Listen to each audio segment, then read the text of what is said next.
Mairimashita Iruma-Kun, or Welcome to Demon School Iruma-Kun, is a fantasy comedy serialized on Weekly Shonen Champion. It's a fun, goofy, and hilarious anime about a 14-year-old boy who just can't get a break in life. This anime is at a weird spot in my opinion. Despite being in its third season already, it feels like it's not really getting enough praise it deserves. Being in relative obscurity until the release of the anime, as seen by this chart. However, it did end up garnering a decently sized cult following. So I want to make a video about this series and why you should watch your review too. This is the Greedy King. Like and subscribe for more videos like this. Now let's get on with the video. Iruma is a sweet cinnamon roll that just can't say no to anyone, especially to his carefree and reckless parents.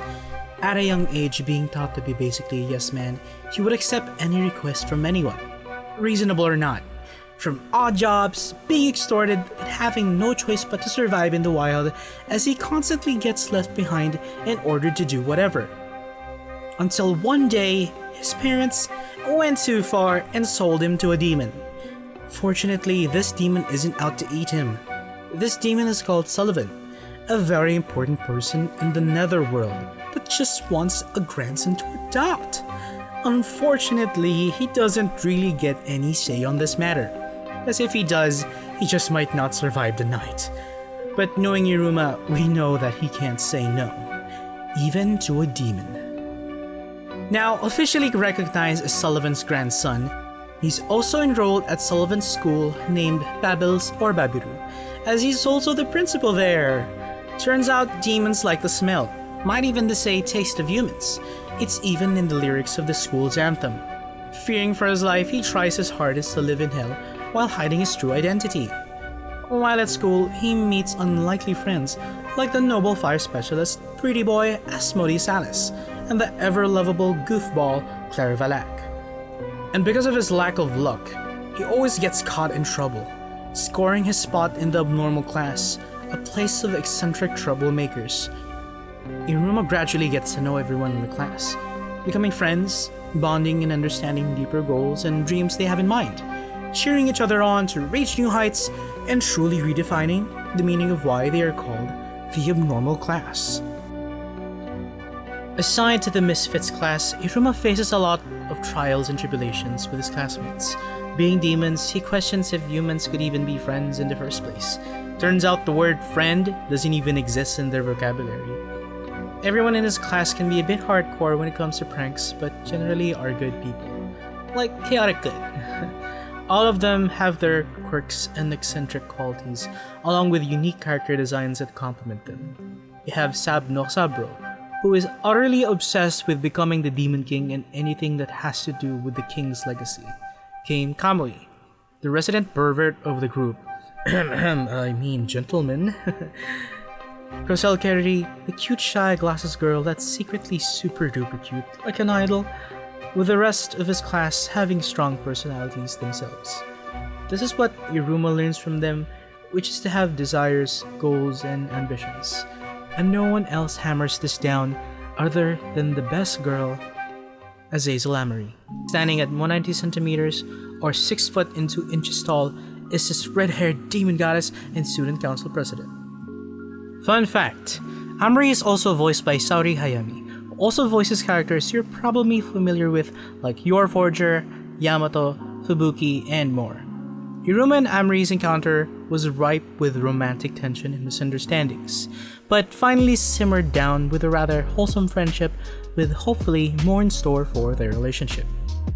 It was at this moment where Iruma and Ameri would spend time with each other, as they talk about school and life, while Iruma translates the forbidden texts she has, aka shoujo manga.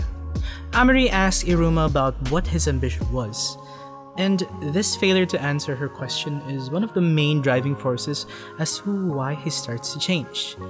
You see, Ameri believes everyone should have ambition, a goal to strive forward to improve yourself for. This sparks Iruma to take action and be more assertive when it comes to school activities and his outlook on life in general, as someone who never got the chance to think for himself all those years. Every character in Mairimashita all feels dynamic and eventually gets a chance in the spotlight of the story one way or another. Iruma gets affected by their drive, while he himself teaches them what it means to be kind and the good qualities of humankind, which are quite foreign to demons. Spoiler warning. I'm going to talk about a few interesting plot points that include some tidbits from the later episodes and info from the manga. But if you don't want to be spoiled, then click at this point in the video. I'll give you 5 seconds. Think about it. 3, 2, 1. So, moving on.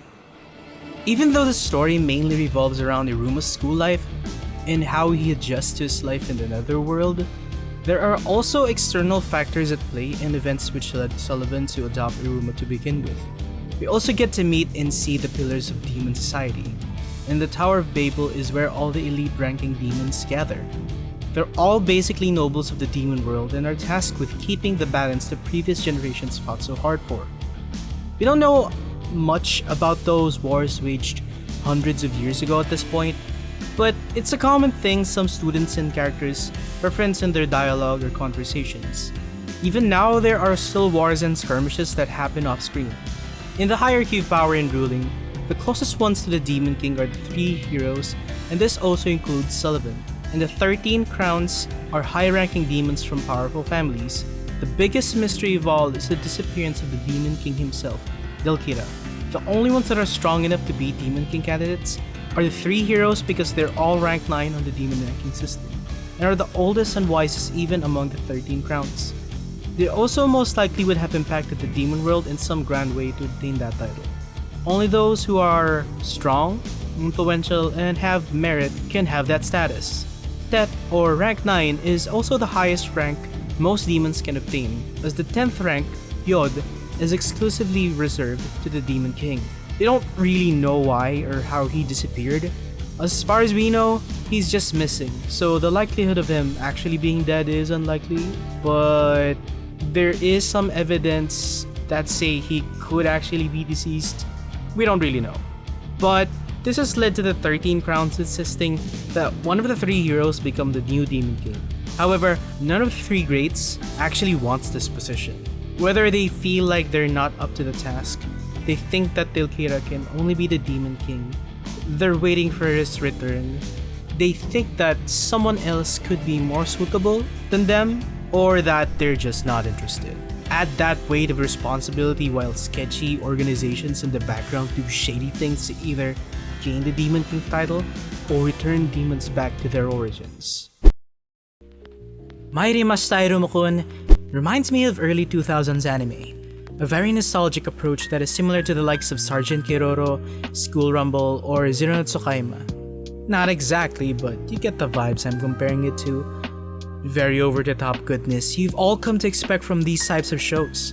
So nostalgic, and it surprisingly has an average of 21 to 24 episodes per season. It has a cute art style that complements the quirkiness of the show. When it comes to the aesthetics of the structure of buildings, those weird huge vines you see in the background, which I can only guess is inspired by Nightmare Before Christmas by Tim Burton, which was what also inspired One Piece's Thriller Bark arc. So the Western influence has become apparent from the visuals. The animation is simple, but still detailed. It's not your Demon Slayer's level of animation, but good enough with what the story's trying to tell. On the surface level, it seems like it's just going to be purely slapstick comedy without much substance in story, lore, and world building. It has 3 of my favorite genres, which is comedy, romance, shonen, and an isekai premise. And yes, this is actually an isekai, all neatly tied into one package. But as you keep watching and get a few chuckles from a few key moments here and there, you realize that the characters have a lot more nuance than you initially gave them credit for.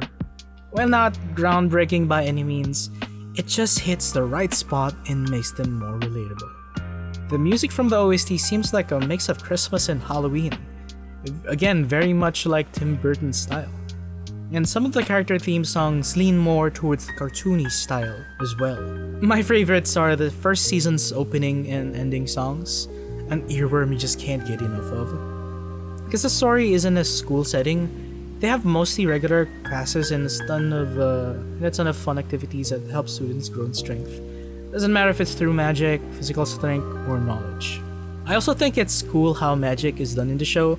It's not a Hunter x Hunter power system or anything, but it is a very effective way to represent the character's personality in a physical form. For example, Clara has the bloodline magic called Summon, which lets her recreate any inanimate object she sees. With how she utilizes this ability, it emphasizes her chaotic nature and her want for a playmate for the longest time. The main hook for me, the main draw from the series, are the moments when Iruma succeeds over a hurdle. Moments where he surprises everyone with his knowledge about the human world. There's just something about it that makes me giddy when he and his class prove everyone wrong about them. Those who look down on their class as just jokes and failures of the school. And him discovering emotions he never knew he had in himself, because if you drop the jokes and slapstick of Iruma's story, what he went through is actually effed up. So much so that he literally developed superhuman reflexes and reactions like Spidey's sense or Deku's danger sense. So I'm glad that our boy finally got to be in a place where he belongs. A place where he has a caring family with Grandpa Sully and Opera. Faithful yet borderline overprotective friends like Alice and Clara. It's not necessarily a happy ending, but at least a better life than what he had prior to that. I mean, let's not kid ourselves. Being the grandson of one of the three greats has its perks. Do you know how freaking loaded Sullivan is? Your boy living life in luxury.